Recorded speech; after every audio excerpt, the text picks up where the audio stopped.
Bom dia a todos. Vamos iniciar a videoconferência da Lojas Renner SA. Nesse trimestre, a gente está com uma dinâmica um pouco diferente do usual, em função de toda a situação aqui no Rio Grande do Sul. Então, dessa forma, eu tenho aqui comigo, o Fábio Fátio, nosso CEO, e o Daniel Santos, o CFO Conector de São Paulo. Antes de passar a palavra a eles, gostaria de fazer alguns avisos. A conferência está sendo gravada e traduzida simultaneamente, e a apresentação será projetada em português, mas para quem nos acompanha, em inglês, ela foi disponibilizada aqui no chat.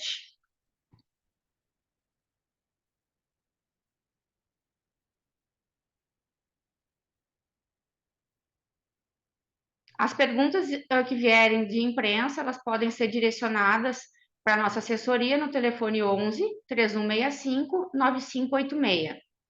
E antes de continuar, esclareço que eventuais declarações relativas a perspectivas, projeções, metas, são crenças e premissas com base em informações atualmente disponíveis e não são garantias de desempenho, pois depende de circunstâncias que podem ou não ocorrer.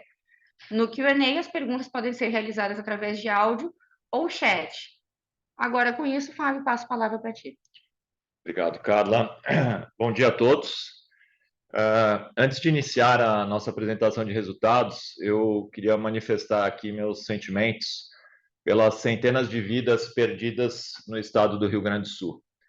Eu também me solidarizar também com as milhares de famílias impactadas e agradecer ao empenho e esforço de todo o nosso time e de todos que estão ajudando de alguma forma, nesse momento tão triste e desafiador para todo o povo gaúcho. Estamos aqui empenhados e colaborando com essa corrente de solidariedade. Desde o início, contamos com uma equipe dedicada a ações de acolhimento, flexibilização e apoio aos nossos colaboradores que residem em localidades afetadas. Além disso, estamos realizando também, através do Instituto Lojas Renner, nosso pilar social, doações e ações coordenadas com entidades e com os órgãos oficiais para resgate e ajuda às comunidades atingidas. Nós seguimos articulando aqui parcerias com outras empresas e entidades para aumentar a potência de cooperação no nosso estado. Agora é hora de nos unirmos, apoiarmos e cuidarmos uns dos outros. E para quem tiver interesse, também nós publicamos em nossas redes sociais alguns exemplos de ações que fizemos até esse momento em apoio às pessoas afetadas. Quem se interessar também em ajudar, as nossas lojas estão em funcionamento, como pontos de coleta de doações também. Indicamos a conta oficial do Estado para doações em dinheiro e nos disponibilizamos também para viabilizar o apoio de empresas aqui de fora do estado que possam e queiram contribuir de alguma forma e não sabem como. Com toda certeza, nós continuaremos ajudando a reerguer e reconstruir esse maravilhoso estado. Bom, do ponto de vista operacional, nesse momento mais crítico, nós temos em torno de 2% do total das unidades da companhia que estão temporariamente fechados. No pior momento foi 4%, até ontem eram 3%, hoje já são 2% do total de lojas fechadas. É importante ressaltar também que nós não temos centros de distribuição no estado do Rio Grande do Sul e o impacto de fornecimento de produtos vindo da nossa rede de parceiros também é imaterial. O impacto real é realmente em fluxo nas lojas do estado. Bom, continuamos juntos aqui, estamos todos juntos pelo Rio Grande do Sul, e contando com o apoio de todos aí pelo nosso estado também. Eu passo agora a palavra para o Daniel, para a gente falar sobre os nossos resultados do primeiro TRI de 24. Obrigado, Fábio. Bom dia a todos.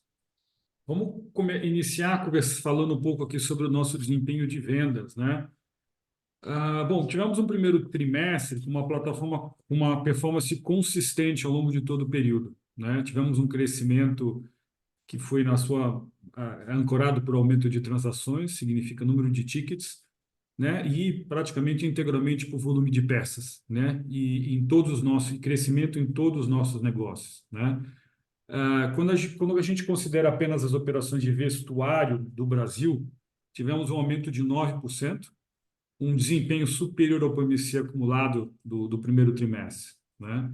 Pesquisa mensal do comércio.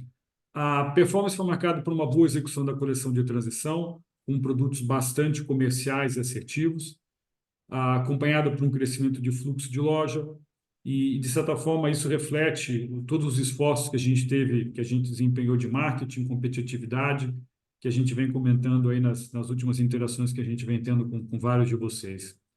Vale relembrar que ainda temos os impactos da estabilização do CD, bem como também a parte de crédito, que, de certa forma, ainda limita o nosso potencial de vendas, tá?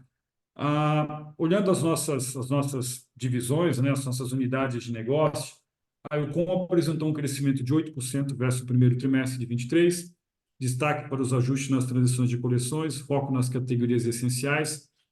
A Camicado apresentou um crescimento de 6% versus o primeiro trimestre de 2023, destaque para a receita por metro quadrado, que cresceu em torno de 17%, fruto da contínua evolução operacional e comercial e todos os ajustes que a gente fez ao longo do período, vários deles que a gente vem comentando com vocês aí ao longo das nossas conversas. Nosso canal digital apresentou um crescimento de 12,8%, superior à média da companhia, com aumento na base de clientes, maior conversão de visitas e seguimos ganhando eficiência, ganhando rentabilidade na nossa operação digital. Seguindo para a evolução de margem, a margem bruta do varejo avançou ante o ano anterior, fruto da combinação entre custos, câmbio mais equilibrado e uma coleção que, apesar dos ajustes de posicionamento de preços e os preços de entrada, né, os itens com preço de entrada mais adequados, eles seguem com margem de entrada saudáveis e alinhados à margem histórica. Os maiores níveis de reatividade, com maior parcela da coleção sendo desenvolvida e comprado dentro da estação, in season, trouxeram mais flexibilidade para a operação. Isso, aliado aos esforços para a liberação de estoques mais antigos para acelerar a transição de itens em loja e promover maior freshness da coleção, contribuíram para a redução do prazo médio de estoque, que se reduziu em 22 dias, e também do volume financeiro desse estoque, que ficou 9% abaixo o primeiro trimestre de 2023. SG&A. A participação do SG&A sobre a receita líquida do varejo se reduziu de forma relevante versus o primeiro trimestre de 2023. Reflexo principalmente da diluição, né, da alavancagem que a gente teve, dados os maiores volumes vendidos, e também maior eficiência no controle de despesa, que tiveram crescimento nominal em nível inferiores à inflação do período. Tem dois pontos, né, que eu gostaria de relembrar. Diz respeito que ao longo do primeiro semestre de 2023, fizemos ajustes de estruturas, né, ao quais nos fizeram com que a gente incorresse em despesas adicionais no período do ano anterior, de forma não recorrente. Segundo, é que os gastos adicionais relacionados ao ramp-up do CD São Paulo, eles tiveram uma curva ascendente ao longo de 2023. Logo, os gastos do primeiro trimestre de 2024 ainda são superiores aos incorridos em 2023. Tá? E nossa expectativa é que, ao longo do segundo semestre, nós vamos observar uma redução dos gastos não recorrentes versus os incorridos do ano anterior. Sobre o nosso novo modelo de abastecimento e o nosso novo CD, segue em processo de estabilização, estamos progredindo, mas essa estabilização segue pressionando, além dos custos, como eu mencionei anteriormente, também o nível de serviço, o atendimento de nossas lojas, e dessa forma atingindo também o nosso potencial de vendas. Tá? Essa normalização e seus impactos são inerentes a um processo de mudança nessa magnitude. E seguimos trabalhando para a normalização no segundo semestre e também para que a gente possa iniciar a coleta dos benefícios, né, e de todas as vantagens que esse novo modelo vai trazer para a companhia. O canal digital seguiu o ganho de eficiência, com uma redução de 2,1 pontos percentuais na participação das despesas sobre a receita líquida do canal.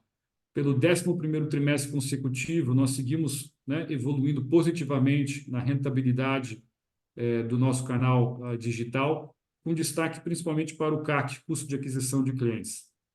Os outros resultados operacionais cresceram, principalmente em razão dos créditos fiscais do período, mas foi parcialmente neutralizado por uma maior provisão relacionada ao programa de participação nos resultados.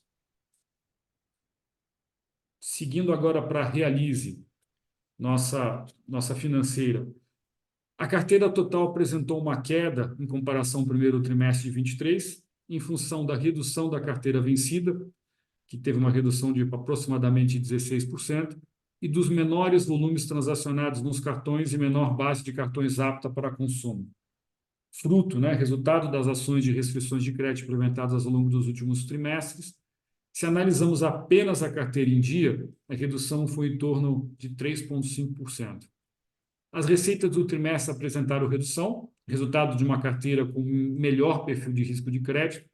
Se olhamos agora o mês de março, 93% dos clientes aprovados possuíam um perfil de risco mínimo ou baixo, versus 79% no mesmo período do ano passado. Tá?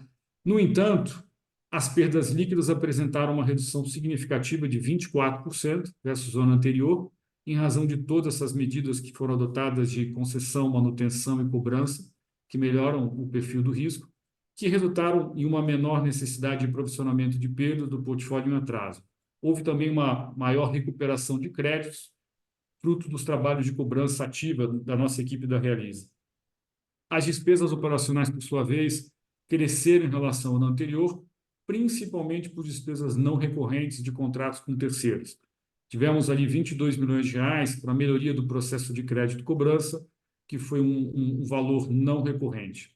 Ajustado esse valor, o resultado total da Realize ficou em torno de 35 milhões de reais, o resultado operacional. Uma importante evolução, resultado de todos os esforços de contenção de risco da carteira, que nos dá mais tranquilidade em retomar as originações e a oferta de crédito de forma gradual ao longo do T2 e também do segundo semestre.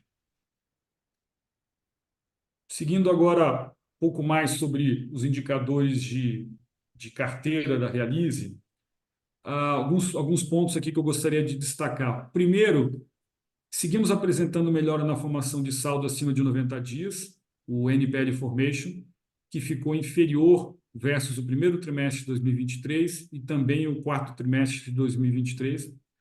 O over 90 apresentou redução de 1 ponto percentual versus o primeiro trimestre de 2023 e 1 ponto percentual versus o quarto trimestre de 2023, refletindo as medidas adotadas para a melhoria de qualidade de crédito e cobrança do portfólio. As novas safras seguem tendo uma boa qualidade e observamos também melhora no atraso de curto prazo, vencido de 1 a 60 dias, versus um T23. Bom sempre lembrar que a gente sempre tem um efeito sazonal do primeiro trimestre versus o quarto trimestre, mas seguimos aí vendo uma evolução da qualidade da carteira mais curta, que nos deixa tranquilo com relação ao risco de crédito que a gente carrega na nossa carteira. Seguindo agora para o EBITDA total do lucro líquido, o EBITDA ajustado total apresentou crescimento em relação ao mesmo período do ano anterior, em função do melhor desempenho dos segmentos do varejo e do crédito. Tivemos aqui um aumento de 4,3 pontos percentuais na margem. Tivemos uma geração de fluxo de caixa livre de 187 milhões, resultado principalmente do maior resultado operacional e melhor gestão do capital de giro. Como consequência, principalmente do melhor desempenho operacional, atingimos um lucro líquido com significativo crescimento de quase 200% versus o mesmo período de 2023. O maior resultado financeiro também contribuiu para esse resultado. Tivemos ali 33 milhões de correção monetária da Argentina e 26 milhões de juros sobre créditos tributários, não obstante os menores valores de subvenção, que também, numa comparação ano versus ano, também impactou aqui o resultado total do lucro líquido. Bom, obrigado. Volto agora, passo a palavra de volta ao Fábio, e aí a gente pode dar início à nossa sessão de Q&A. Obrigado. Obrigado, Daniel. Agora eu queria comentar também um pouco sobre as nossas expectativas futuras. Nós seguimos evoluindo nos nossos principais projetos estratégicos, fundamentais para nos posicionar à frente do segmento e sermos cada vez mais referência em moda e lifestyle, em experiências encantadoras e em moda responsável. A mesma coisa que a gente vem trabalhando e trazendo há muito tempo, trazendo para vocês já desde de um ano atrás, quando a gente apresentou nosso primeiro TRI de 2023 e fizemos o nosso Investor Day também. né? Então, na mesma estratégia, na mesma sequência aqui. E nos últimos trimestres, nós realizamos alguns ajustes em investimentos para tornar a Renner cada vez mais competitiva, preparada para um novo ciclo de crescimento e de ganhos de rentabilidade. E nesse primeiro trimestre, mesmo com algumas pressões ainda do momento de transição, nós já vimos, né, o início de alguns frutos desse trabalho. Sabemos que o cenário ainda traz desafios, né, porém, estamos mais fortalecidos, preparados e convictos quanto à nossa capacidade de encantar clientes e ganhar market share, gerando valor aos nossos acionistas, colaboradores e clientes. Temos uma posição de caixa de 2,4 bi de reais, que é um diferencial para competir no cenário atual. E dessa forma que nós entramos e avançamos agora no segundo TRI. Nós acreditamos na continuidade de vendas alavancadas por peças, né, ganho de volume, e também nós tínhamos uma expectativa de um segundo TRI com um crescimento similar ao primeiro TRI. No entanto, esses efeitos climáticos extremos que a gente tem presenciado desde abril tornam essa expectativa mais desafiadora. Talvez uma pressão nas nossas linhas de vendas, né, no segundo TRI. Porém, mesmo assim, né, com geração de valor, com geração de resultado, né, e sobre as expectativas do nosso ano, elas seguem positivas e vemos como um efeito pontual sobre esse contexto atual, né? Estamos também bem preparados para o evento de Dia das Mães, que está nessa semana aqui, e também para os eventos subsequentes que a gente tem ao longo do trimestre.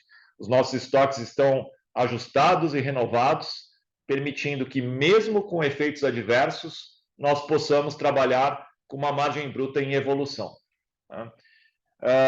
Também com mais eficiência, né? O digital, por exemplo, segue evoluindo nessa frente, nas nossas operações. As nossas operações estão mais enxutas, o digital mais rentável e com melhor nível de serviço, né? E como o Daniel já comentou, a gente está na fase final aí do processo de estabilização do novo modelo de abastecimento, que mesmo, né, segue ainda pressionando os nossos resultados, tanto em custo quanto em nível de serviço às lojas, e dessa forma também tem reduziu no trimestre que passou, nos números que a gente viu um pouco, nosso potencial de vendas, que poderia ter sido maior, né, finalizada essa transição, e com certeza ele passa a ser uma alavanca para esses resultados, quando no momento ele é um ponto de pressão, tanto em venda quanto em custos, mas no momento seguinte, principalmente a partir do segundo semestre, ele começa a ser uma alavanca positiva nesse sentido, né? Tanto em redução de custos quanto em aumento de vendas e margens. Esses efeitos, nessa pressão, nesse momento, tanto no quarto TRI quanto no primeiro TRI, né? E agora ao longo do segundo semestre vai se esvaziando, eles são bastante naturais em uma migração do porte que nós fizemos, né? Não é apenas uma migração de um CD, é uma migração de um modelo inteiro de abastecimento. A gente segue trabalhando na etapa final de normalização do CD e já esperamos ter resultados mais positivos também ao longo do segundo semestre. Esse centro de distribuição é um grande habilitador para a evolução do nosso modelo de abastecimento, integrado entre canais e com potencial transformador dos nossos negócios, né? Ele nos permite ter uma granularidade por loja, SKU, que nenhum outro operador tem, e nos permite também, né, uma integração total entre canais, estoque e atendimento. Em crédito, também esperamos uma continuidade de uma dinâmica mais favorável, com redução de perdas e de despesas operacionais, ainda que temos desafios, né, em receitas devido ao baixo perfil de risco da carteira, né? Então, revisamos também todo o nosso modelo de crédito, com mais variáveis e atributos qualitativos, que vão permitir a gente flexibilizar de forma progressiva e gradual a oferta seletiva do crédito aos nossos clientes. A gente iniciou esse processo em março, estamos confiantes na evolução da Realize e acreditamos que ela tem potencial de seguir com resultados positivos ao longo dos próximos trimestres, gerando contribuição positiva ao varejo ainda nesse ano de 2024. É importante atentar também à sazonalidade histórica de resultados da Realize também, entre os trimestres, principalmente entre o primeiro e segundo tri. Enfim, mesmo com todos os desafios de curto prazo, nós estamos trabalhando para mais um trimestre de evolução de rentabilidade em linha com 2024, de início de colheita dos benefícios de nossos investimentos e gradual eliminação de ineficiências, gastos durante a implementação, levando a um ano de recuperação de rentabilidade. Passo agora também a palavra à Carla, né, que ela vai nos orientar aqui quanto ao Q&A, e ficamos à disposição para as perguntas de vocês. Bom, com isso a gente inicia a nossa sessão de perguntas e respostas. De novo aqui, para fazer as perguntas, pode ser tanto levantando a mão, através do botão no Zoom, ou pode também ser por escrito no botão de Q&A. E a gente recomenda, então, que as perguntas todas sejam feitas de uma só vez, na hora que forem chamados. E aí eu vou iniciar aqui, então, pelas perguntas que estão por áudio. E a primeira pergunta, ela vem do Thiago Macruz, do Itaú BBA. Tudo bem, Macruz? Tudo bem, pessoal? Bom dia. Eu tenho duas perguntas. A minha primeira pergunta é com relação à Realize. Vocês, tanto o Daniel quanto o Fábio, já tocaram um pouco nesse assunto, mas eu queria entender se na opinião de vocês, na expectativa de vocês, a gente pode, em 24, voltar a ver a carteira do Private Label crescendo.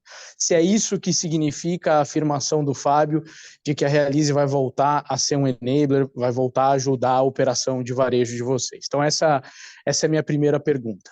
Minha segunda pergunta, está super claro que o CD até o momento tem sido um desafio temporário, né? Um negócio dessa magnitude, uma mudança desse tamanho, é natural que isso aconteça. O que talvez não esteja tão claro para mim, eu queria pegar um pouco mais de cor com vocês, é qual que é o tamanho desse impacto, né? É um pouco em custo, é um pouco em venda, mas vocês têm uma dimensão, vocês têm algum tipo de métrica que vocês acompanhem internamente, que possam dividir conosco para nos ajudar a entender o tamanho desse impacto? São minhas duas perguntas. Obrigado, pessoal. Bom dia, Macruz. Obrigado pelas perguntas. Eu começo aqui, né, e passo para o Daniel também para ele poder complementar uma a uma aqui. Acho que com relação à Realize, né, quando a gente diz que a gente revisou todo o modelo, né, e a gente tem uma concessão mais voltada, né, ao consumo dentro do nosso ecossistema, né, então a gente está aos poucos voltando a conceder um pouco mais de crédito, né, reativando alguns clientes, alguns créditos, mas de uma forma bastante responsável e gradual, né? Isso, ao longo do tempo, né, deve trazer aos poucos um crescimento da carteira de private, né, ou do consumo honest, que é o nosso maior foco aqui. Não sei, Daniel, se você quiser dar uma cor maior ali sobre Realize antes da gente passar para a próxima também. Não, Fábio, e eu acho que o Macruz, a pergunta do Macruz aqui com relação ao potencial de crescimento, eu diria, Macruz, podemos ter um potencial de crescimento da carteira, sim, né? Agora, um pouco daquilo que a gente falou, nós estamos vendo que os níveis de inadimplência da carteira estão adequados, tá? E que a gente vai começar um movimento de aumento de originação, tá? Eu acho que, lógico que o mercado e o ambiente externo não está ainda daquele, né, o mais adequado possível. A gente ainda vê, por exemplo, o endividamento das famílias aumentando, tá? E a gente vai acompanhar essa evolução para poder calibrar um pouco essa oferta de crédito, tá? Acho que potencial para a gente aumentar a carteira de CCR, sim, ele existe, tá? Mas isso nós temos aí como um target, como uma meta? Não, o que a gente tem como meta como objetivo, a gente tem uma série de clientes, como o Fábio comentou, que a gente perdeu ao longo do ano passado, né? Clientes que eram alguns deles fiéis à companhia, clientes que eram clientes de longa data da companhia e que tiveram dificuldades financeiras e que, infelizmente, a gente acabou perdendo eles, né? E que o grande objetivo nosso agora é como é que a gente resgata essa base, né? E a velocidade de resgate dessa base, a velocidade com que a gente possa trabalhar essa originação, principalmente porque a originação, inicialmente, ela vai acontecer pelo private, né? Que nos permite que a gente, eventualmente, possa fechar o ano tendo um crescimento da carteira private. tá? Então, a gente acredita que sim, existe esse potencial, mas nós vamos acompanhar isso ao longo do ano. Vamos ver como é que nós vamos evoluir ao longo do T2, ao longo do T3, tá? Potencial para isso, sim, existe.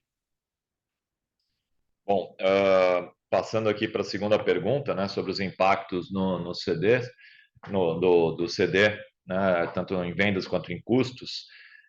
Diria que em custos a gente tem dado um disclosure, né, o Daniel pode relembrar aqui na sequência. Em vendas, a gente tem as nossas estimativas aqui, mas é muito difícil de cravar um valor, né, porque a venda ela tem muitas variáveis, né, então tem sim um impacto na pressão, né, que o CD tem feito, né, no início ali com um lead time mais longo, a gente com isso teve, né, ruptura no abastecimento de algumas lojas, então tanto produto chegando num momento mais tarde, durante esse período de quarto tri, primeiro tri, quanto quebra de grades, né, com ruptura de abastecimento, tudo isso gera, né, ruptura, gera perda de vendas. Agora, qual é o impacto? É difícil afirmar, porque a gente tem o maior componente, que sempre é o desempenho de coleção, temos outros componentes, né, como a questão climática, por exemplo, né? Então tem muitas variáveis no conjunto para afirmar qual é o impacto real. Mas ele existe, né? Ele não é desprezível, eu diria. Eu acho que tanto neste momento, né, quando a gente olha o nosso desempenho de vendas de quarto tri, primeiro tri, ele tem um impacto não desprezível, né? Pressionando negativamente as vendas e aumentando os custos. Os dos custos é mais claro. E a partir do segundo semestre, eu diria que ele também tem um impacto não desprezível, melhorando as vendas, as margens, e a gente começa daí a reduzir os custos de redundância, né? Se Daniel quiser complementar a parte dos custos aí também, para relembrar e dar clareza aí. Não, só para complementar que, assim, Macruz, no ano passado, a gente teve uma evolução desse custo ao longo do ano. A gente falou de 100 milhões de reais, e esses 100 milhões de reais ele foi sendo acumulado de uma maneira crescente. Então, a gente fechou o quarto trimestre com um maior nível de redundância. Então, você começa o primeiro trimestre também com nível de redundância que é menor do que o do T4, mas ainda é maior do que o do ano passado. Isso ainda vai continuar a existir ao longo do T2, tá? E é entre o T3 e o T4 que a gente tem efetivamente a redução que a gente espera ter versus, né, versus o ano que passou, tá? Então, essa evolução gradativa é o que a gente tem que ter em mente, tá? O número de 100 milhões continua e o desafio da gente buscar a redução que a gente vinha falando, ele existe principalmente no terceiro e no quarto trimestre, tá? E é isso que não muda do que a gente já vinha falando, tá? É mais a gente ter em mente esse faseamento trimestre a trimestre, quando a gente acompanha a evolução do incremento ao longo do ano passado e a redução gradativa ao longo desse ano. Obrigado, turma, pelas respostas. Obrigado, Macruz. A próxima pergunta vem do Luiz Guanais, do BTG. Tudo bem, Guanais? Nos escuta? Me escuta? Agora sim. Não, perfeito. Obrigado, Carla, Fábio, Daniel. Eu tenho duas perguntas, tá, aqui do meu lado, tá? A primeira, se vocês podiam comentar um pouco sobre a evolução dos volumes, né, ao longo do TRI. Vocês comentaram, né, que houve um salto ali até sequencial em relação ao quarto trimestre, né, com uma tendência um pouco melhor. Então, se vocês pudessem, né, compartilhar aqui com a gente como é que esses volumes eles se comportaram ao longo do trimestre e o que a gente poderia esperar, né, olhando para frente. E uma segunda pergunta, né, em relação a posicionamento de preços, né, vocês têm feito uma estratégia, né, ao longo dos últimos meses também, né, de posicionar, né, o sortimento com preço médio um pouco mais baixo, né, não baixando o preço, né, mas com produtos mais de entrada, né, como vocês comentaram ali no release, e eu queria entender um pouco como é que esse posicionamento ele vai se comportar ao longo do ano também. Obrigado. Bom, obrigado, Guanais, pelas perguntas. Acho que a dinâmica de volumes, né, a gente, ao longo do TRI, ela continuou, né? Quarto TRI a gente ganhou volume, né? A gente vinha vendo ganho de volume desde do quarto TRI, primeiro TRI continuou também.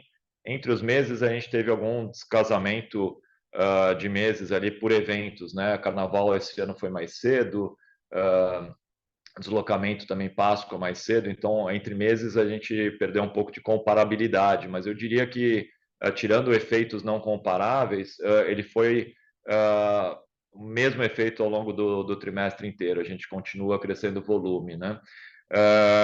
A expectativa, como eu falei no início ali, para a gente, para o ano é essa, é continuar crescendo volume. Logicamente, a gente tinha uma expectativa semelhante agora para o segundo TRI, que ela provavelmente, né, deve sofrer um impacto numa pressão nesse crescimento, em função desses fatores extremos climáticos, né, tanto o calor extremo ali de abril e maio, quanto principalmente também as enchentes, né, que a gente está enfrentando ali no sul do país. Então, isso pode sim afetar esse crescimento de volume do segundo TRI, ele deve ser menor do que a gente esperava, mas como a gente falou, a gente está com os estoques bem ajustados, né? Então, isso permite que, apesar disso e mesmo assim, a gente também enxerga um espaço para crescimento de margem, e aí eu vou juntar com a tua segunda pergunta, né? Com a competitividade de preço que a gente continua tendo, né, que nos permite ganhar volume, permite ganhar share, e com crescimento de margem, né? Então, mesmo com preços mais atrativos, a gente trabalhou muita eficiência do nosso desenvolvimento de produto junto às nossas fábricas, né? A gente conseguiu trazer produtos muito mais competitivos, com mais qualidade, com mais moda e com melhores margens, né? Talvez, né, com o impacto ali que a gente tem desses fatores extremos climáticos, e a gente já está colocando isso na conta, isso pressiona um pouco a nossa margem, né, em função da pressão que tem na venda, porém, mesmo assim, a gente ainda acredita num crescimento de margem, porque acho que a gente está conseguindo uma boa equação, né? Vamos dizer, se a gente estivesse numa normalidade, que é o que a gente espera para o segundo semestre, é crescimento de volume, com redução de despesa do CD, com a redução da pressão negativa do CD e início da pressão positiva do CD, e bons crescimentos, né? Crescimento de margem, mesmo com preços competitivos, que é o que nos proporciona esse crescimento de volume. Tá ótimo, Fábio. Obrigado pela resposta. Obrigado, Guanais. A próxima pergunta vem do Eric Wang, do Santander. Tudo bem, Eric? Bom dia, pessoal. Obrigado por pegar nossas perguntas. Do nosso lado, acho que duas aqui. Uma primeira, com relação ali às compras in season, né, que vocês mencionam e que segue avançando. Eu queria entender um pouco mais o que vocês enxergam, né, de potencial de um aumento, eventualmente, aí de compras in season. O que a gente pode esperar disso, então, tanto em vendas e principalmente, acho que do lado de margens. E acho que só voltando um pouquinho na questão, né, enfim, da questão climática agora para o segundo trimestre, entender um pouquinho melhor os comentários. Acho que, Fábio, você comentou sobre uma leve pressão. Só queria entender, assim, nessa visão, seria uma pressão de volumes ou a gente ainda deveria enxergar um volume que segue evoluindo, mas um pouco menos, talvez, do que vocês estavam esperando inicialmente, e a mesma coisa para margens? Obrigado. Bom, começar pelo final aqui. Acho que com relação à questão do segundo trimestre, da pressão, diria que é difícil a gente afirmar qual vai ser o crescimento do segundo trimestre, né? A gente está, quando eu falei dos efeitos climáticos, a gente está no momento ali das enchentes no Rio Grande do Sul, que é difícil afirmar quanto tempo vai durar, quanto tempo vai afetar, né? A gente tem poucas lojas fechadas, a maioria em operação, mas o fluxo cai, né? Então, esse é um fator que é uma variável que ainda é cedo para a gente estimar.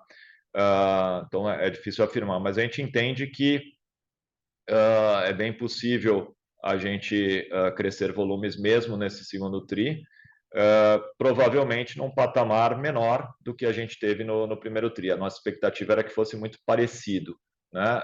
Mas provavelmente deve ser um patamar menor em função dessas pressões negativas aí. Mas mesmo assim, acho que uma possibilidade de um crescimento de volume e crescimento de margem, né?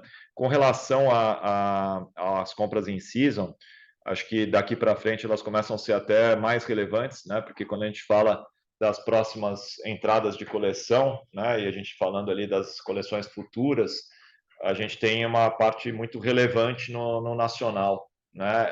A maior parte vem dos nossos fornecedores nacionais. E a gente está já habilitado aí para, se necessário, que aí depende da necessidade, né?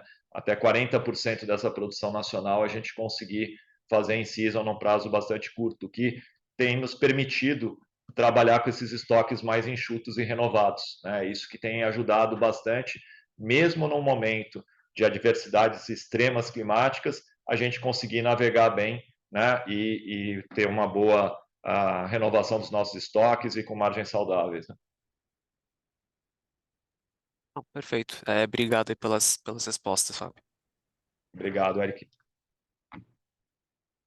A próxima pergunta vem do Vinícius Strano, do UBS. Oi, Vinícius. Oi, bom dia, Carla, Fábio, Daniel, obrigado por pegar minha pergunta.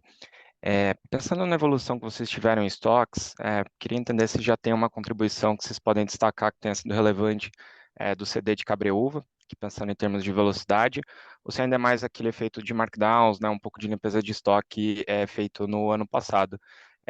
E se puder comentar também sobre oportunidades de melhoria de estoque para frente com o CD, e talvez endereçar um pouquinho o lead time médio que vocês têm observado. E uma segunda pergunta, na parte de penetração de meios de pagamento, qual a penetração que vocês enxergam sobre vendas no varejo para frente, né? Acho que hoje deve estar próximo de 29%, mas o que vocês considerariam ideal? Obrigado. Obrigado, Vinícius.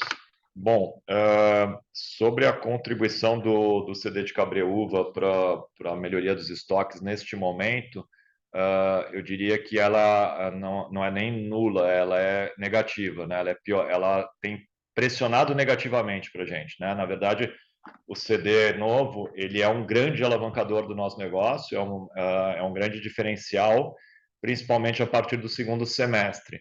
Neste momento, né, a gente dá um passo atrás para dar um 5 para frente, né? E a gente vai dar o 5 para frente daqui a pouco. Neste momento, ele é um ofensor, né? Se a gente ainda não tivesse feito a transformação, a gente estaria com um giro melhor de estoques, uma margem melhor de estoques e uma venda maior, né? Mas o que está ajudando, né, se ele é um ofensor? Está ajudando a redução do lead time de desenvolvimento de produto, né? A gente já avançou muito na redução do lead time de desenvolvimento de produto, nas nossas coleções, na qualidade dos nossos produtos, com preços competitivos, isso está ajudando muito. O CD, neste momento, ainda é um grande ofensor, né? O lead time de produção do CD até entrega às lojas, ele é pior do que ele era no modelo anterior neste momento, né? A partir do segundo semestre e logo mais agora, né, já ao longo dos próximos meses, ele começa ao longo dos próximos meses a ser neutro, para no segundo semestre ele começar a ser um alavancador. E aí sim ele tem um potencial de ajudar também, né, no melhoria de giro, de margens e de vendas. Tá? Daniel, quer complementar alguma coisa na parte do CD antes de entrar em meios de pagamento? Não, acho que você cobriu tudo. Não sei que o Vinícius, a gente esqueceu alguma coisa, mas acho que você pegou por tudo aqui, Fábio, tranquilo. Tá.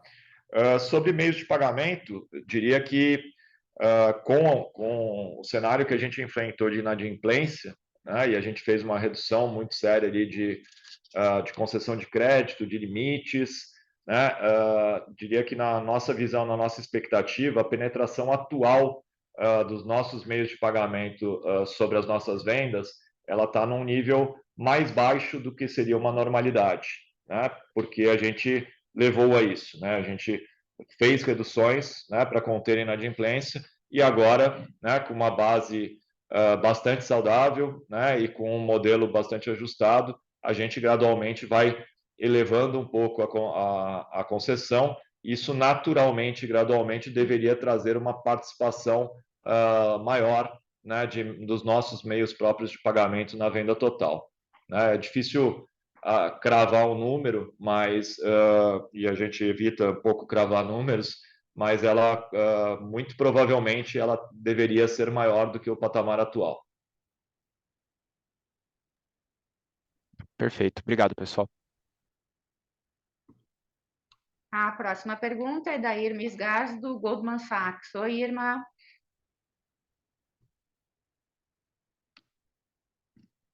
Nos escuta, Irma?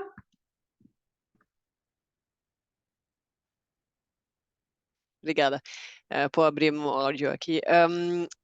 Eu tenho algumas perguntas. A primeira pergunta é em relação com remessa conforme, se vocês, é uma discussão que já tem acontecido quase um ano agora, mas eu queria ver se, como as últimas notícias que saíram nas últimas semanas, se vocês efetivamente veem uma movimentação para frente nessa discussão da isonomia dos impostos.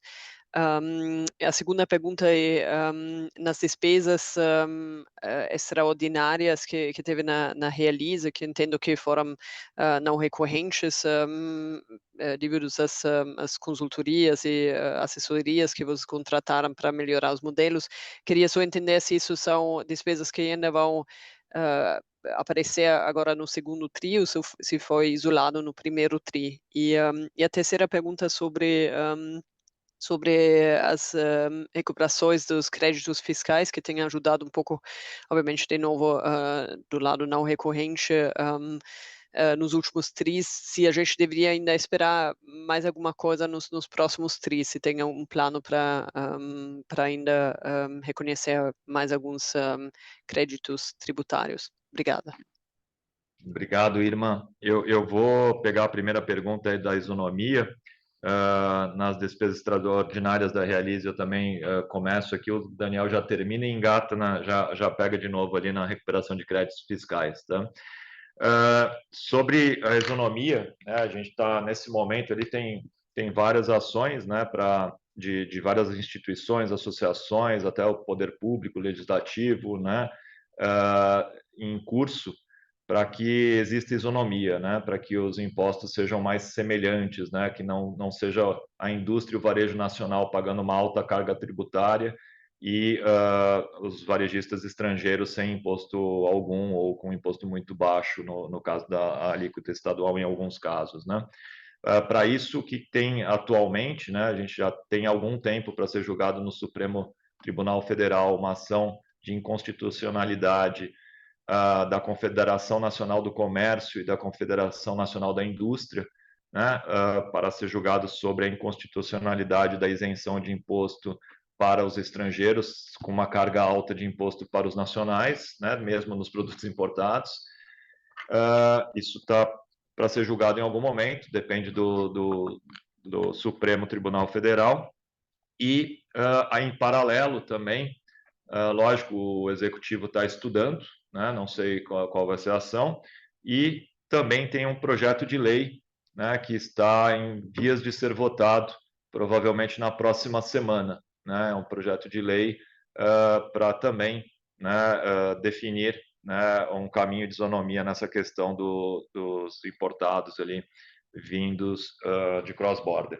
Isso está pautado, né, deve ser, acho que está, como foi aprovado também em regime de urgência, dentro de um contexto maior, de outros projetos de lei também, e deve ir à votação do Legislativo no início da próxima semana, provavelmente. Tá? Com relação às despesas extraordinárias da Realize, né, é uma consultoria, não é de modelo de crédito, nada, não se deu uns barulhos aqui para a gente, mas eu espero que estejam todos ouvindo aí. Acho que sim, deu só um barulhinho aqui. Bom, das despesas extraordinárias da Realize, é uma consultoria que a gente via contratado para cobrança, não era nada para modelo de crédito, nada, era uma questão mais operacional e que a gente reavaliou e viu que não gerava o valor necessário, não fazia sentido, a gente optou por descontinuar, né? E aí tivemos uma despesa pontual nesse sentido, né? A gente revisou a operação, a gente entendeu que a gente gera muito mais valor para frente sem essa consultoria, e aí acho que a gente fez a conta que a geração de valor é muito positiva da forma que a gente fez, né? Reconhecendo essa despesa nesse trimestre, né? E operando de uma forma mais eficaz daqui para frente. Então, acho que vai gerar mais valor para a Realize. Se eu não me engano, é isso que eu falei para o Daniel complementar, a gente tem um valor residual que deve cair agora no segundo tri, mas é residual, é um valor bem menor do que foi esse, e aí o assunto já está pontuado e resolvido e deve ser bastante positivo para frente. Daniel, se você quiser pegar o final dessa e falar sobre a recuperação de créditos fiscais, por favor. Sim, não, tranquilo, Fábio. Sim, algo em torno de uns 60%, Irma, foi relacionado àqueles créditos que, por exemplo, que a gente lançou até no final do ano passado, tá? O resto, a gente sabe que tem várias, a gente sabe aí da complexidade tributária do Brasil, sempre tem alguns temas que vão estar caindo, tá? Então, aquela parte específica maior já se foi, tá? Daqui para frente é operação normal, que eventualmente você pode ter alguns valores maiores ou menores, vão depender aí de diversos debates, diversas teses tributárias e que são a normalidade do negócio, tá? Ficou bem claro, obrigada. Obrigado, irmã. A próxima pergunta vem do João Soares, do Citi. Tudo bem, João? Tudo bem, Carla? Bom dia. Pessoal, pontos rápidos aqui. Em relação ao primeiro sobre a rentabilidade da Realize, né? A gente pensa em originação, pensa num potencial mix maior aqui de private label, tem a questão também da regulação capital rotativo. Queria entender qual que é a rentabilidade do negócio. Durante o Investor Day, vocês comentaram que a contribuição poderia ser estruturalmente menor, né? Então, a gente tem esse é um debate importante aqui que eu queria retomar aqui. O segundo, desculpa insistir no CD, mas só para entender o time aqui, Fábio, em relação à estabilização e duplicidade de despesa, né? Separar esses dois aqui. Quando que a gente deveria ver essa estabilização acontecendo? Isso aqui é algo já para o segundo semestre já está estabilizado. E essa duplicidade de despesa, o Daniel comentou, né, que deve ir reduzindo gradualmente ao longo do ano, mas isso aqui deve ter ainda algum valor residual ao longo de 2025. E por último, desculpa aqui abusar, pessoal, mas um último ponto o pessoal pediu aqui, em relação, vocês comentaram no início do Opening Remarks ali, eu entendi que essa questão que está acontecendo agora, esse desastre, né, infeliz aqui no Rio Grande do Sul, isso não tem impacto no supply, né? Isso aqui só tem impacto em fluxo em loja. Só confirmar isso aqui. Obrigado. Bom, eu vou começar de trás para frente, vou pegar a tua última pergunta aqui, aí eu já passo na sequência no CD e o Daniel já termina com os custos do CD e já engata na Realize ali, tá, Daniel? Bom, do Rio Grande do Sul, né, acho que quando a gente fala do impacto do fluxo de abastecimento, lógico, a gente tem um impacto do abastecimento, do fluxo de abastecimento para as lojas, né, vamos dizer, tem poucas lojas fechadas, né, mas as que estão fechadas não estão recebendo produto por enquanto. A gente tem uma expectativa delas reabrirem em breve.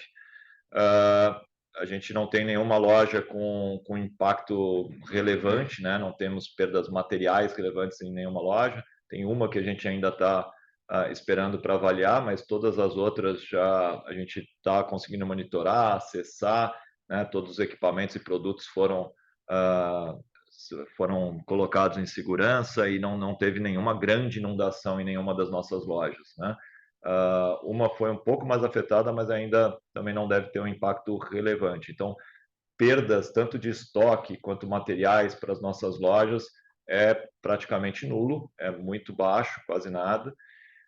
Com relação à rede de fornecedores, nós temos poucos fornecedores no Rio Grande do Sul. A grande maioria dos nossos fornecedores está em Santa Catarina, né, em outros estados. No Rio Grande do Sul, a gente tem uma base relativamente pequena de fornecedores, e dentre essa base de fornecedores, poucos foram afetados também, né? Não é todo estado que está afetado, não é todas as regiões, né? A gente está aqui, eu estou trabalhando aqui, está tranquilo, mas tem alguns bairros afetados, né? Então, da mesma forma, os nossos fornecedores. Então, é uma base pequena que a gente tem aqui de fornecedores, e dentre a base que a gente tem de fornecedores, é uma base ainda muito menor que foi afetada, né? E, então, isso para abastecimento de produtos vindos dos nossos fornecedores, eu diria que é muito pequena, quase nula, o impacto é desprezível. O que tem é o fluxo de abastecimento do CD para lojas, né? Então, as fechadas demoram um pouco, as que estão abertas, algumas estão com lead time um pouco mais longo, porque os caminhões estão tendo que fazer trajetos mais longos, né? Estão com vias de acesso obstruídas, estão fazer rotas mais longas, mas estão sendo abastecidas, né? E só com lead time um pouco mais longo. E aí eu entro, né, junto na tua pergunta do CD, né? A gente está nesse momento em fase de estabilização, né? A gente estava em ramp-up ali ao final do ano, então realmente gerava uma pressão. A gente vinha com redundâncias de custos para não ofender a operação, né? Ao longo agora do primeiro TRI, a gente eliminou alguma redundância desses custos. Isso gerou uma pressão maior na operação do CD, é natural, né? Você tira uma proteção, você sobrecarrega a operação. E aí a gente vai fazendo um novo ramp-up daquela fase, né? Então é um processo de estabilização planejado que vinha ao longo desse semestre. Eu diria que a gente está ainda, né, com algumas proteções para não sobrecarregar a operação nova do CD, para a gente conseguir ter essa curva o mais rápido possível. A projeção é que a gente termine essa estabilização neste trimestre, né? Então, poderia ser um pouco antes, né? A gente já está com um nível de produtividade bastante bom nas últimas semanas no CD, né? A gente tem batido recordes de produção na última semana, principalmente. Lógico que, ao mesmo tempo, a gente está com um fluxo um pouco mais comprometido, né, do abastecimento para a região sul do país, que acaba também né, comprometendo todo o sistema. Mas diria que é pequeno esse impacto, mas ele também atrapalha um pouquinho na estabilização.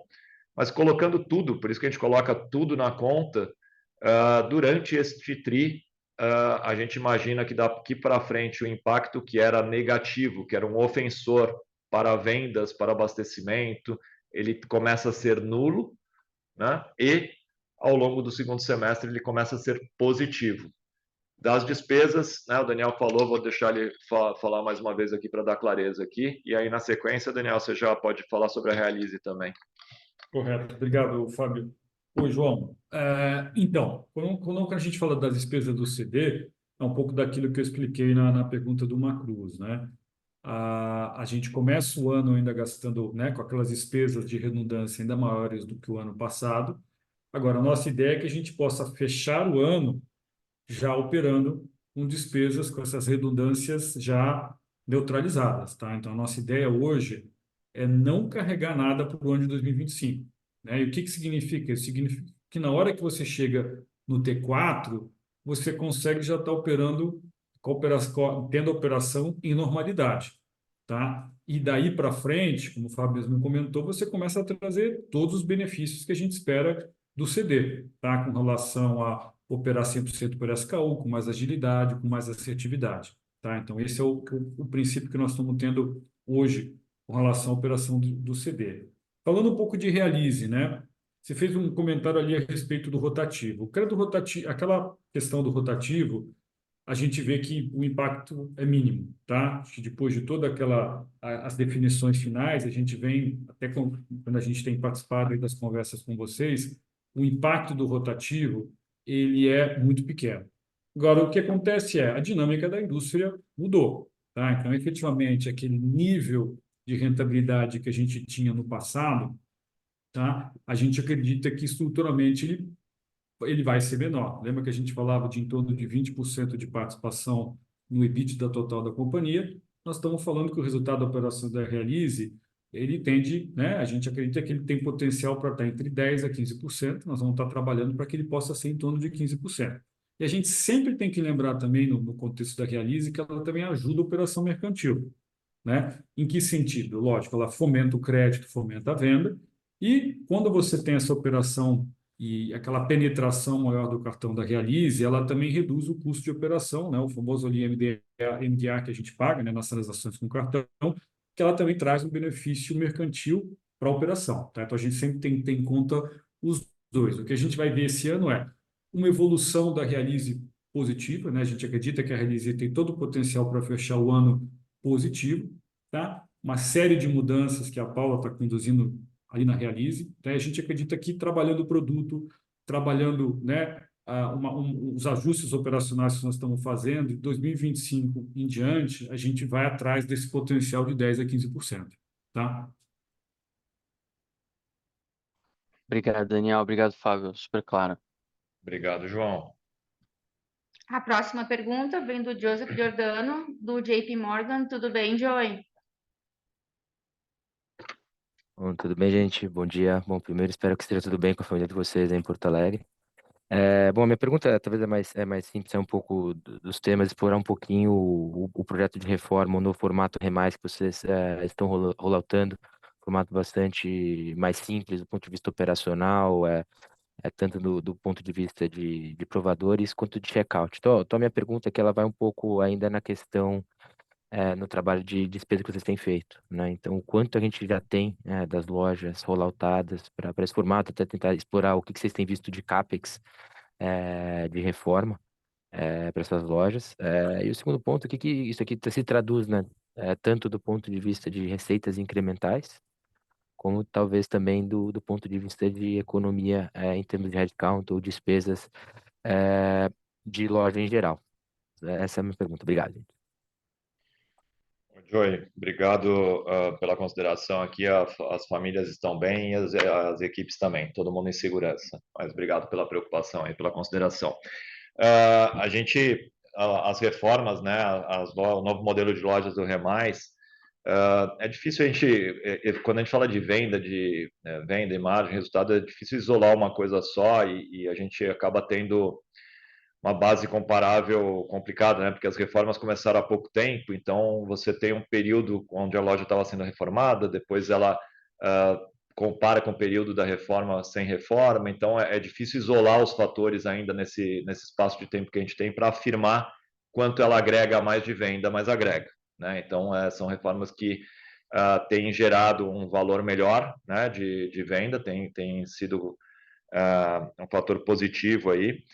E o que a gente fez recentemente, a gente fez um teste em algumas lojas, onde a gente fez algumas reformas com um custo de capex muito menor, com um tempo de intervenção muito menor, para proporcionar que a gente possa fazer um volume maior, né? Então, a gente tem uma reforma completa quando é necessário, quando a loja já está numa idade muito avançada que precisa por uma reforma maior, ou quando a gente entende ter um ganho importante de configuração de layout, né, que necessite uma intervenção maior. A gente fez, por exemplo, no Center Norte em São Paulo, fizemos no Rio Sul, no Rio de Janeiro, fizemos no Iguatemi de Porto Alegre, são exemplos de reformas completas que têm um investimento maior e um tempo maior de execução de obra, né? O Barra, no Rio, nesse momento, a nossa maior loja também está em reforma, né? Senão a gente poderia estar vendendo até mais, mas é uma das nossas maiores unidades, fica pronta mais para o final do terceiro TRI, né? E a gente tem outro modelo que a gente desenvolveu recentemente, que a gente aplicou, por exemplo, em algumas lojas, que a gente se concentra no que é mais importante do modelo novo, né? Como você citou bem, os provadores, a iluminação, os equipamentos. Isso tem se mostrado bastante positivo. A gente faz uma obra num curto espaço de tempo, com investimento reduzido e com um ganho nas vendas também. Então, acho que esse modelo é o que a gente pretende fazer num volume maior agora, o que traz um resultado melhor também.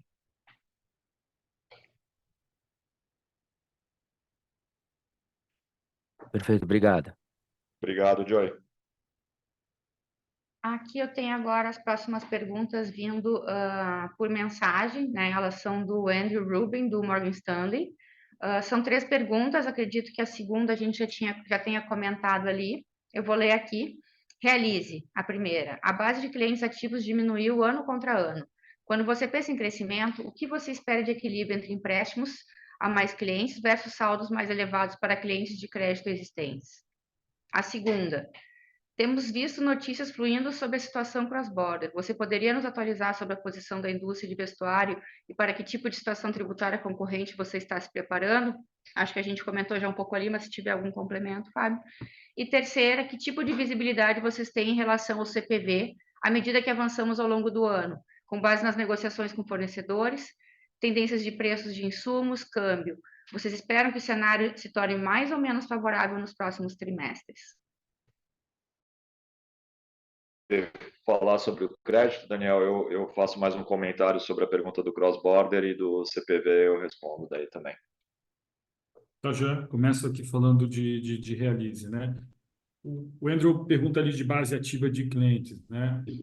que a gente espera daqui para frente? Um pouco daquilo que eu tinha respondido acerca da gente ter que conseguir estar buscando retomar parte da base de clientes que a gente perdeu. A gente perdeu 1,3 milhões de clientes quando a gente vê aí desde o do período que começou todo né, a questão dos problemas de crédito e inadimplência que a gente incorreu.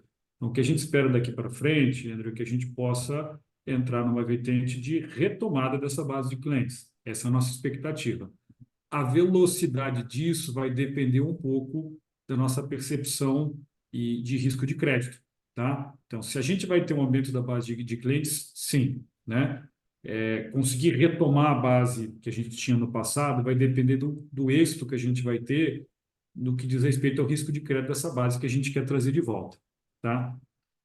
Acho que é basicamente isso. Fábio. Eu acho que, só complementando aqui, né, ele perguntou o quanto vem, né, de clientes existentes e novos clientes, né, e concessão nova. São ambos, né? Acho que a gente tanto está olhando para os bons clientes que temos e que podem ter oportunidade, né, de ter um pouco mais de limite, e também trazer bons novos clientes, né? Acho que esse é o caminho. Com relação ao cross-border, né, eu comentei já sobre o tema, acho que só uma parte da pergunta é como é que a gente está se preparando para os cenários. Eu diria que o cenário atual é o cenário menos isonômico, né? O cenário atual é o menos isonômico e a gente sente já uma competitividade muito maior para o nosso ganho de market share. E aqui, daqui para frente, né, principalmente, eu tenho falado muito segundo semestre, porque a gente tem o evento do segundo trimestre, que ele é pontual nessa questão extrema climática, mas mesmo assim, a gente tem uma oportunidade de ganho de share, sim, mesmo neste evento, né? Que a nossa expectativa seria maior, né? A gente não contava com alguns eventos tão extremos como o que a gente está vendo aqui, mas mesmo assim a gente tem uma expectativa positiva, né? Menor do que ela era ano passado, mas mesmo assim com ganho de eficiência. Dali para frente, né? Tirando esse evento pontual, a gente tem uma expectativa também de continuar crescendo mais, mas o ganho de share eu acho que em ambos os cenários, né?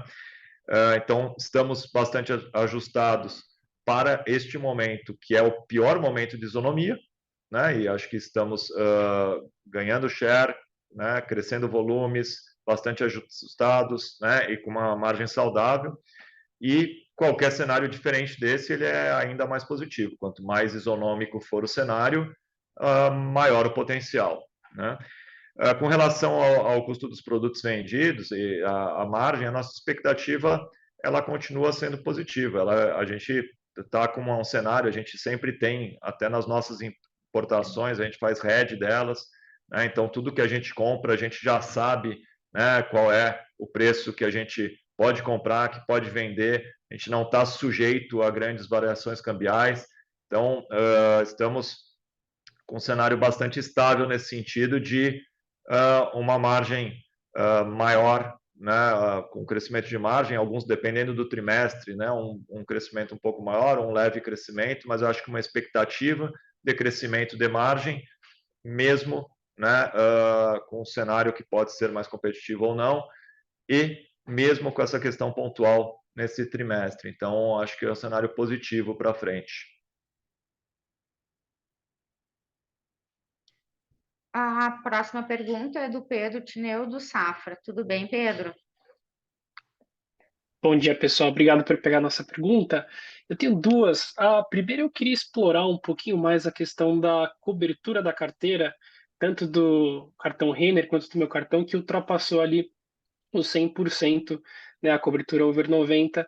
Acho que já fazia um tempinho, né, acho que desde 2022 não ultrapassava. Queria só, se vocês pudessem comentar um pouquinho melhor a dinâmica, né, desse nível de cobertura da carteira hoje. E aí a segunda, pensando aqui em alíquota, pós, né, todas as questões de impacto de MP, se a gente pode pensar para os outros trimestres uma mesma dinâmica parecida com o primeiro TRI aqui em termos de JCP, e de alíquota por conta da subvenção. Obrigado, pessoal.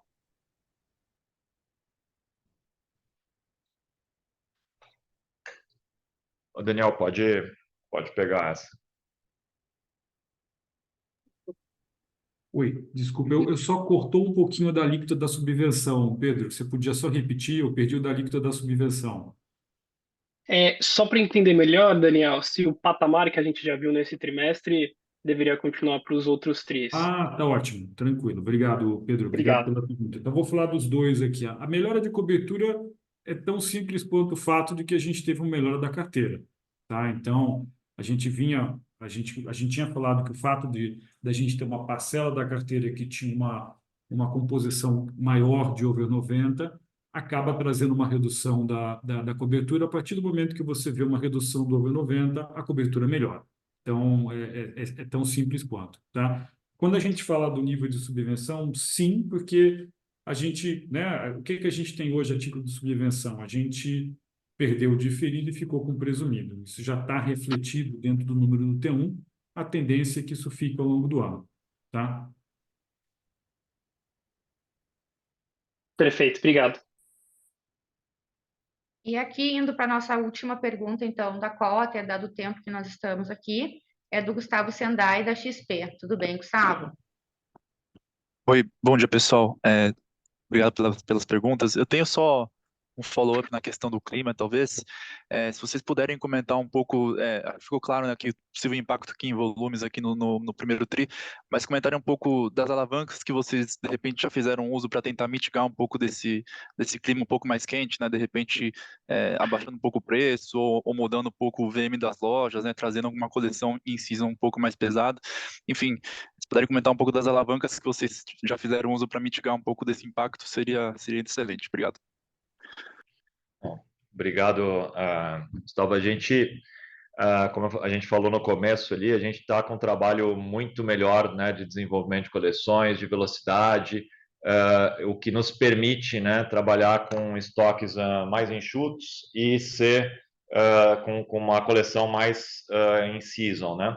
Fora isso, acho que a gente também tem visto, né, um clima mais quente em geral, né? A previsão já era essa, ele foi mais quente do que o previsto, mas já era essa, então a gente já se preparou também, né, para esse tipo de clima. Então a gente tem uma coleção mais assertiva para essas condições, né? Eu diria que mais enxuta, mais nova, mais assertiva. Acho que isso que permitiu e permite que mesmo com alguns desafios na questão climática, a gente possa, né, crescer, e cresceríamos ainda mais se não fosse a questão das enchentes, né? Acho que a gente possa mesmo assim crescer, né, mesmo com esses desafios, mesmo com calor e com crescimento de margem, né? Então, acho que toda essa melhoria que a gente teve no nosso processo de desenvolvimento de coleções, desenvolvimento de produto, é que permite com que, apesar de um clima adverso, a gente pudesse estar trazendo, né, crescimento de volume e crescimento de margem, né? O fator que realmente não estava na conta é a pressão atual ali, pontual da questão das enchentes, né? Esse que realmente é a adaptação a mais ali, mas fora isso, acho que a gente vinha mesmo com um clima não favorável, acho que o nosso modelo responde bem aos desafios que provavelmente sempre vamos ter, né? Então, acho que a gente está bastante preparado, ágil, flexível para apresentar as melhores soluções em qualquer clima. Perfeito, obrigado, pessoal. Bom, com isso, a gente encerra a sessão de perguntas e respostas. Eventuais perguntas que não tenham sido respondidas aqui em função do tempo, né, a área de RI está totalmente à disposição, por favor, nos encaminhe. E, Fábio, algum comentário aqui final? Agradecer a agenda de todos aí, a atenção, né, nos colocar à disposição para qualquer eventual dúvida, né, reforçar, né, nosso apoio às comunidades locais aqui do Rio Grande do Sul também, né, nos colocar à disposição também de todos que queiram ajudar de alguma forma, e do nosso lado, do ponto de vista da operacional, de geração de valor, a gente está bastante confiante, né, que a gente está entrando, como a gente já tem falado há algum tempo, num ciclo bastante positivo, né, mesmo com efeitos pontuais aí que podem ocorrer e ocorreram aqui nesse caso, mesmo assim a gente está confiante, né, numa evolução de rentabilidade, numa evolução de geração de valor, né, com uma pressão pontual em vendas num momento, mas mesmo assim, talvez até com crescimento, e passado esse momento, com crescimentos, com rentabilidade, com ganho de eficiência, né? Então, estamos trabalhando e continuamos convictos que tem um cenário bastante positivo, um ciclo bastante positivo à frente. Bom, obrigado a todos, estamos à disposição.